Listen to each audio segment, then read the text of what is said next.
What up, Mafia? Welcome into the Bills Breakdown here by Chat Sports. My name is Moose, and on today's show, another James Cook update, this time from Brandon Beane himself.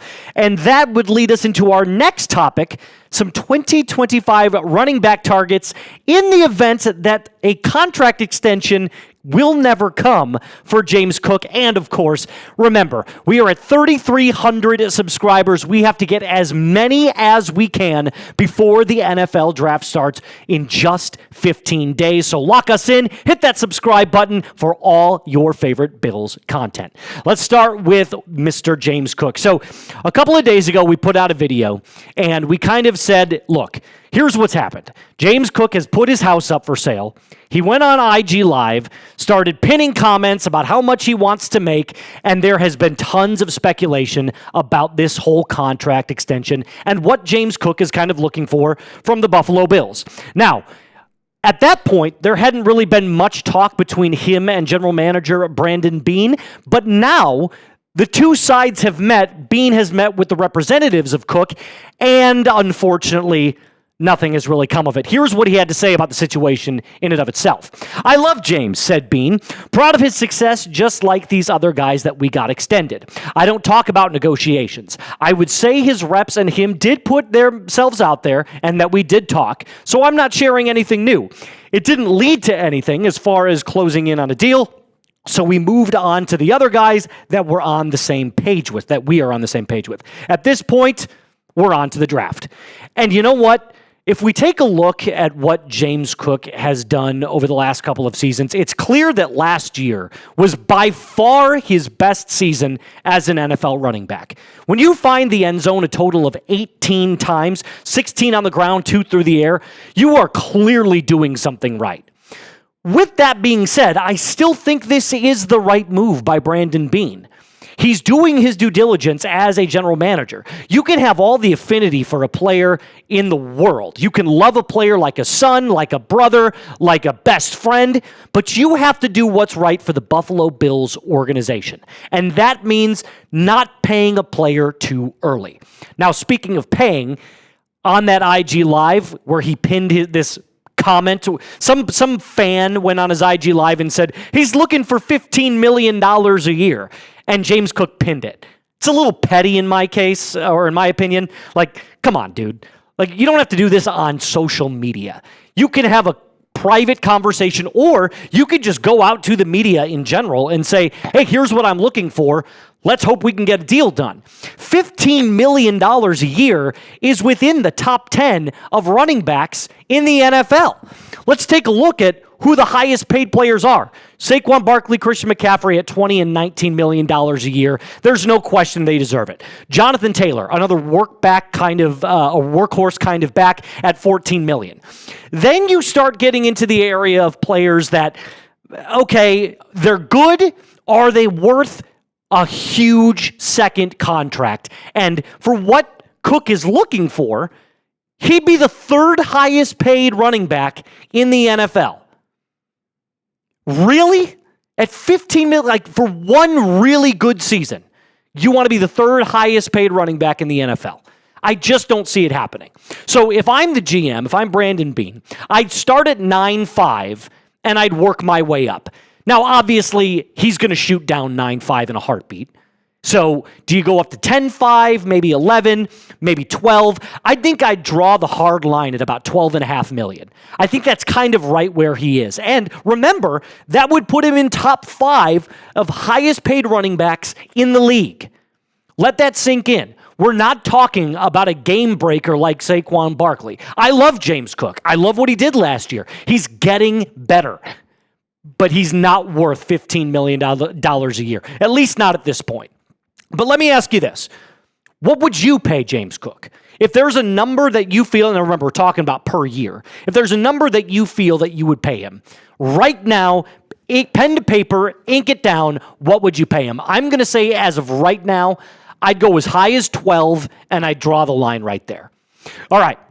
So, obviously, that bleeds into our next little topic, 2025 running back targets. So, in the event that James Cook is no longer with the team after next season because we've all come out and known that Ian Rappaport said, hey, look, he's going to play for the Bills next year. There's no question about it. But in the event that he dips in production or a contract never comes, they can't meet on, both sides. Who are the running back targets in this year's draft, because it is a loaded draft class, that we could target to replace James Cook if necessary? Well, how about this first guy right here, Travion Henderson? And I got to tell you about something about Travion.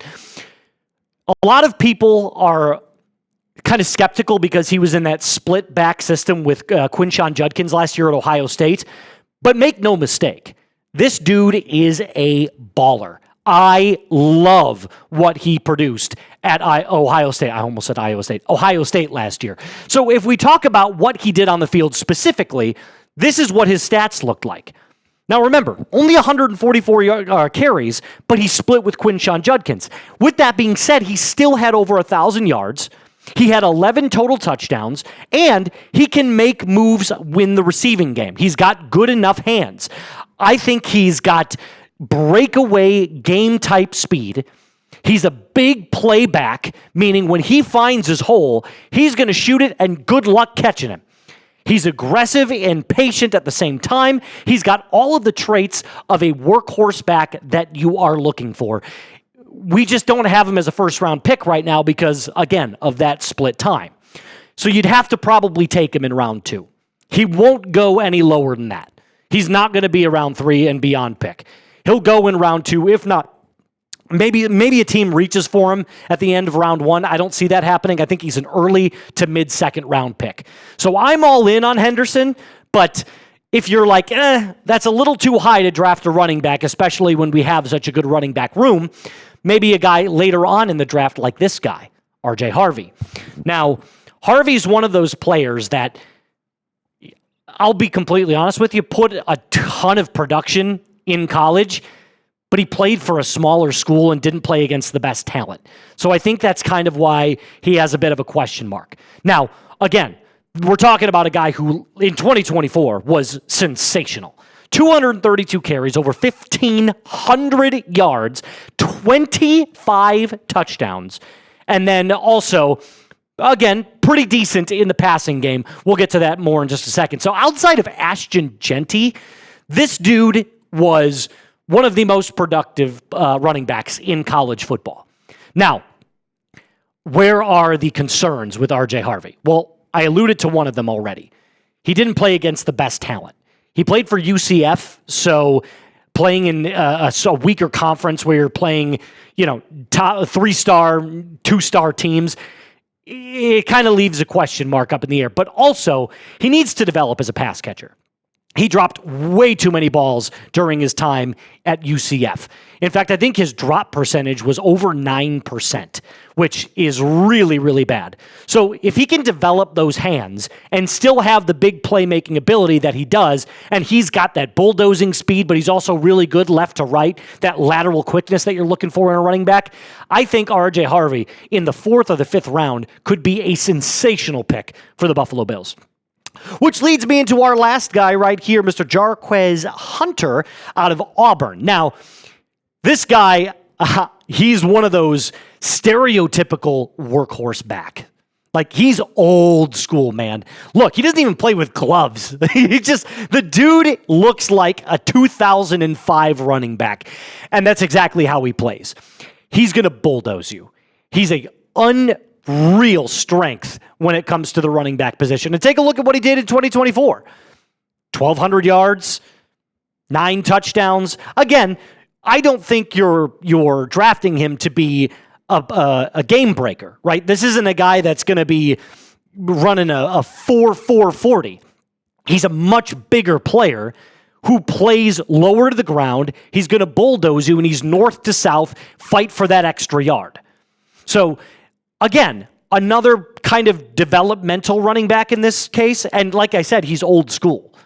An old school back, can give him to him 25 times a game. He's got those strong legs, big frame. Like I said, he doesn't play with gloves. Like, to me, it just embodies that 2006, 2007 running back style. I would like him in the later rounds and maybe, again, a sit and kind of watch, learn, develop, and be a third rotational back behind, our starting running backs that we have right now. All right, so let me ask you this. Would you draft a running back in this year's draft? It's okay if you wouldn't. I feel like we don't need to do this. It would be a insurance pick, right? It's a pick that you take and you say, just in case, we can have a little bit more depth in the running back room, and we will absolutely be fine. Now, again, if you say no, I totally get it. There are way more areas of need for the Bills than running back, but it would still be nice. So I'm going to say yes, but I'm only going to say yes if you take them in the 4th, 5th, 6th, or 7th round. Well, we don't have a 7th round pick, but 4th, 5th, or 6th round. All right, that's going to do it for us on today's episode. Remember to subscribe. The AFC East sub-battle fights on. Currently still in second place, so lock us in with that subscribe button. It is completely free. Like the video and share this with a friend. My name is Moose. Until next time, be cool.